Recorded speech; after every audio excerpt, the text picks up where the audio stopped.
It's 1986 and you and your friends are planning to stay overnight in the local shopping mall after closing for some innocent fun. Oh, the new security system in the mall consists of 3 armed robot sentries. What could possibly go wrong?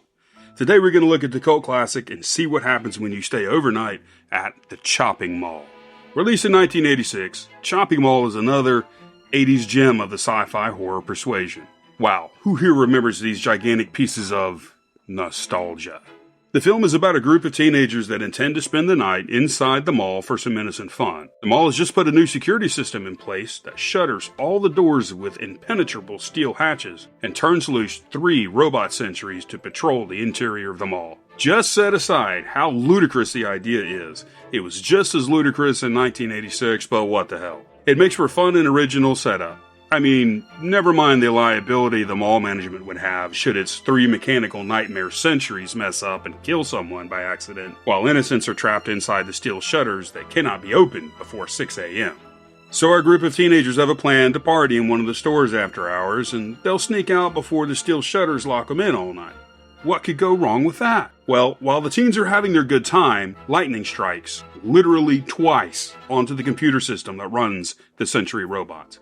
Of course, this has the undesired effect of turning the robots loose and sending them on a murderous rampage through the mall. After the computer techs that monitor the robots get killed, the robots nail the janitor from Gremlins before setting off and killing all of our teens. The teens try to run, but they can't get out in time and are trapped inside with the robots and must try to survive. Thankfully, our intrepid teenage mall crawlers utilize the resources about the mall to defend themselves. Kind of a not-so-naked and not-so-alone survival setup inside a mall. Use what is available to defend yourselves. Apparently, this particular mall, back in the 80s, had sporting goods stores stocked with guns and ammo. Hardware stores had gasoline cans with fuel available, and well, you get the idea. This movie wouldn't work in modern times because most malls aren't doing that well anymore and are generally empty with a few exceptions. There aren't going to be guns and ammo available inside a mall again, and no exploding fuel cans to be found. Essentially, the teens would be dead in a modern remake. Let's hope they don't try.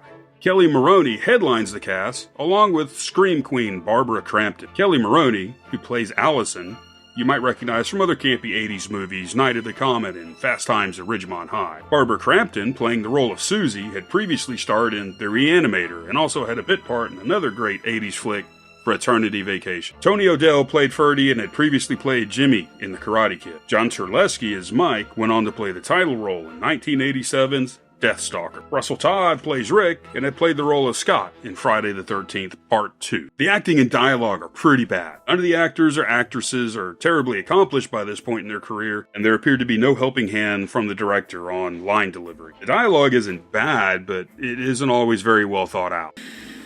Could I get you some more wine? Ferdy, are you trying to get me drunk? No, I just figured maybe you might be thirsty.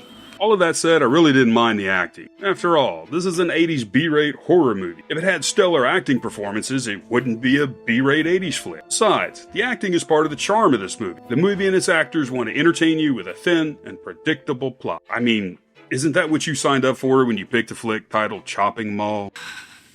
I guess I'm just not used to being chased around a mall in the middle of the night by killer robots.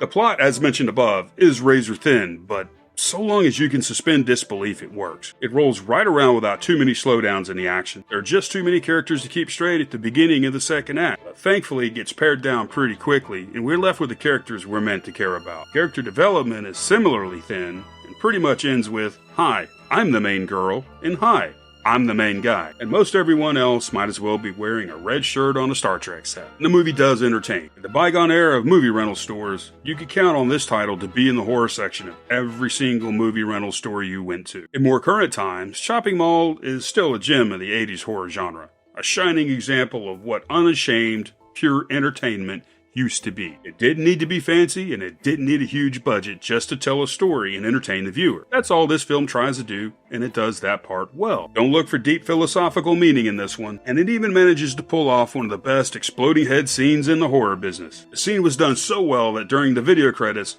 Susie Slater's credit features her head exploding one more time. You just gotta love practical effects. If you want a no-nonsense, fun, and entertaining romp through a great example of 80s B-movie camp glory, you could do a lot worse than Chopping Mall. It should be included in every true horror fan's library. Now for some trivia. The The movie was filmed in a Sherman Oaks Galleria, along with other movies like Fast Times at Ridgemont High and Commando. As Roger Corman was the executive producer, there are a couple of nods to him in the movie. The show being watched on TV early in the film was a Roger Corman film, Attack of the Crab Monsters, and the pet shop where Allison goes to hide is named Roger's Little Shop of Pets, a nod to Roger Corman's 1960 movie, Little Shop of Horrors. Also, the restaurant in the beginning of the film was decorated entirely with Roger Corman movie posters.